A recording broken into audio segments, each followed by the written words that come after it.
You see that? That loves this. And we need to talk about it.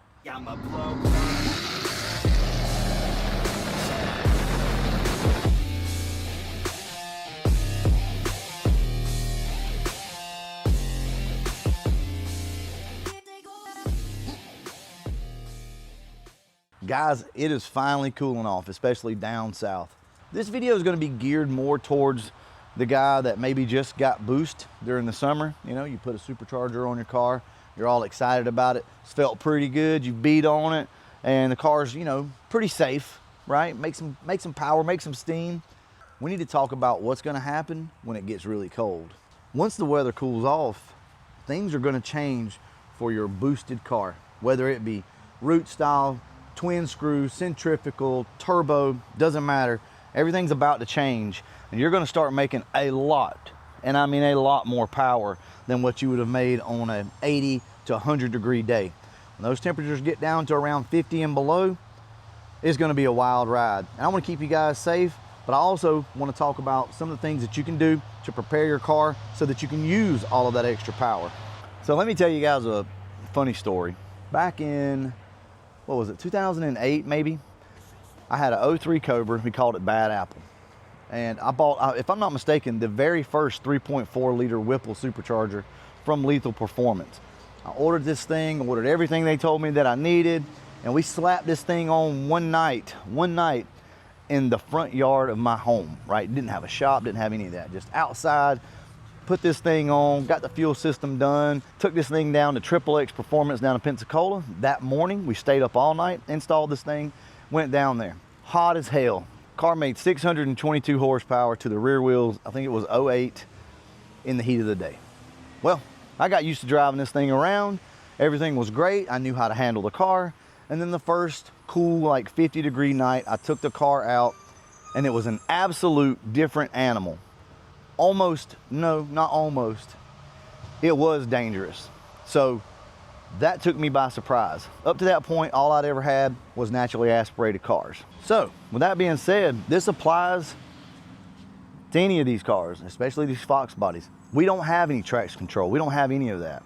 So for some of you guys that just threw on your supercharger or your turbo or whatever you got, things are about to change for you, and we need to make sure that you're safe. So let's go through a quick checklist of things that you need to look at if you had a boosted car that maybe you've not experienced cooler weather with yet, because shit's about to get real. So one of the things that's going to be a little different, and you may notice and you may not about your car, is a car is going to require more fuel now. You already added fuel for the supercharger or for the turbo. Your AFR gauge is looking just money, right? But in the cooler weather, this thing's probably going to make some more boost, and it's going to require more fuel. Keep an eye on your fuel pressure and your AFR, because things can get crazy real quick. It may come down to, now that we're in cooler weather, you're going to need a bigger fuel pump. You may need to upgrade your whole fuel system. You may just need to turn the fuel pressure up. I want you guys to monitor your fuel pressure. Guys, this is a very serious video. We're going to have fun with it, and I know it may not seem that serious to some of you, but for any of you that know what I'm talking about, sound off down below and tell people how serious boost weather can actually be. And I'm just calling it that, but colder weather in general, I'm telling you, for you inexperienced guys, who, boy, you, yeah. So obviously with more power, we're gonna more than likely need more traction. This is where it gets dangerous. Very dangerous here. If you've been running around on street tires throughout the summer and maybe early fall, maybe even drag radials, but you've been running around kind of just skating around when you hit it, and you've learned to handle the car, guess what? Things are about to seriously change, and it's going to get crazy for two main reasons. One thing, we know the car is going to make more power in cooler weather. Everybody knows that. That's no secret. Everybody knows that your tires are going to get a little harder. They're not going to work as good in cold weather. But when you add those two things together, that is a recipe for disaster. Because what we talked about up here with the fuel system, yeah, there's a possibility you could hurt your engine if you run out of fuel. That's bad. Nobody wants to do that. But these tires back here, that could hurt you. That could kill you. You have got to ease into things and pay attention to what you're doing once this cool weather hits and you're out for the first time, especially at night. Especially. You might think you can stab this car from second gear and it just hazes the tires and it's fun, right? But on that cold night, when you hit it from second gear, it could absolutely spin you around on the road. Let me give you another example of something that happened to me. So it was back when I had Yellow Wolf. We had the 2.8 Kenny Bell. I had just got it on there. Been driving the car around. We had our first cool day. I pull out here on the 4-lane. And when I go to pull out, there's a car that's coming. I need to, like, oh shit, you know, I need to go. The car almost spun completely around on the road trying to get out of the way of this car. I was not ready for it, had not thought anything about it. Went to ease on this thing to get out in front of the car, and I almost lost it. That told me right there, hey, things are different when it's cold. We have to pay attention. Now that's not just for the boosted guys out there. This goes for you NA guys as well, right? I mean, we already know cold weather affects your tires and how the car hooks, right? So you guys need to be thinking about that as well, because you're gonna make more power just like the boosted guys. Obviously not as much of a difference as what these guys are going through, but yes, you will absolutely make more power and your tires are harder. So I need you guys to think about it. This is a very serious topic. I see so many cars, you're out, you know, you're trying to get ahead of the winter, you know, and the snow, and you wanna drive your car for the last time maybe, before you put it up and it gets away from you, and it can absolutely happen. Now, with all that being said, there's also another issue, which is rain. We all know about that. Every one of us has experienced rain more than likely in our car. I want to remind you as well that that is extremely dangerous. So let me show you something back here with this car. I'm comfortable driving this car. I've been in the rain with it. I've not had any issues, but I've also not looked at my rear tires lately. See that? I had not paid any attention to them. Yeah, your boy's been out there just spinning tires, having fun, enjoying the car, and not paying attention to my tires. I've almost destroyed them. I no longer need to drive this car in the rain or with a threat of rain. I need to just stay my ass at home, right? These are topics that aren't talked about a whole lot, but it's something that you need to think about and you need to consider. I know for me, I was taken by surprise. First time I went out, man, on a good cold night, really with any new setup, it'll get you. I want to keep you guys safe, and I also want to give you a list of things to check over, okay? So let's go back over that again, because I know you guys are going to be out there. You're going to want to feel that power, so we need to make sure you're safe. There's a few things that you need to make sure you have and make sure that you keep check on. Let's go over it one more time. There again, fuel system. I'm going to need you guys to make sure you have enough fuel system. That fueling that you guys have for the summer, that's okay, may not be okay in the wintertime. It's going to require more fuel. You're going to make more boost. Please keep check on that. Let's don't blow our engines up, okay?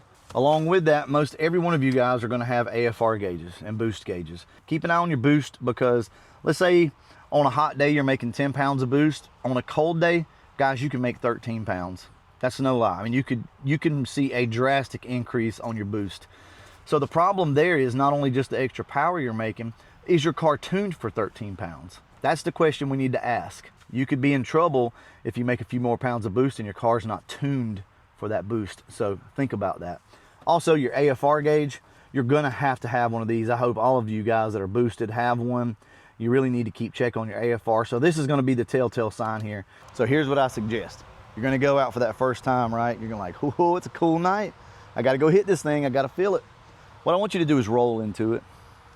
Roll into the throttle, ease into that thing. And let's see what kind of boost we're making.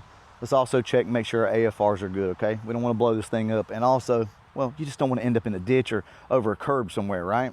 Also, as we said before, you're going to need a good sticky tire, okay? Guys, I don't care if you've got 5 pounds of boost on a power dyne supercharger and you're on street tires, it can get hairy, and it can get hairy real quick. This is a topic I've been wanting to talk about for a while. So I did a wet weather video years ago when I had the Terminator, and I thought that was a really good video, and it helps remind people to stay focused and pay attention to weather changes and things like that. We're so used to hearing 700, 800, 900, 1,000 horsepower, right? We hear these numbers all the time that these new cars are making, and sometimes we scoff at the, 300, 400, 500 horsepower cars out there. We think, well, this guy, he runs around on 800 horsepower all the time. Yeah. And he's probably got traction control. We don't have anything. Let me tell you something. I want you guys to think about something. This car right here, you think it's dangerous with 600, 700 horsepower? Most of you would say, well, yeah, it's an old car. It has no amenities. It has no traction control. It has none of that. Yeah, that car probably would be pretty dangerous. But my Fox body, your Fox body what? Has nothing that that car has. This car's probably a little safer if you get in a crash. Outside of that, you might as well be in a first gen over here. Isn't that something to think about? You don't have traction control. You don't have any settings to help you. So stay your asses safe out there in this boost weather that's coming up and enjoy your car. I'm gonna go ahead and wrap this one up. And as always, thanks for watching.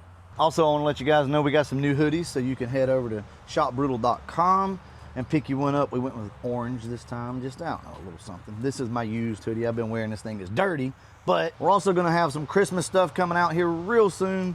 And more than likely, we're gonna be opening up an Etsy shop as well. So I'll keep you guys posted on that. We're gonna give you guys a lot more gear than what we've been doing, some more options and things along those lines. So as you all know, gear is not my thing per se, but I think it's time that we start offering you guys a little bit more stuff. So that's what we're gonna work on. See you guys in the next video. And as always, thanks for watching.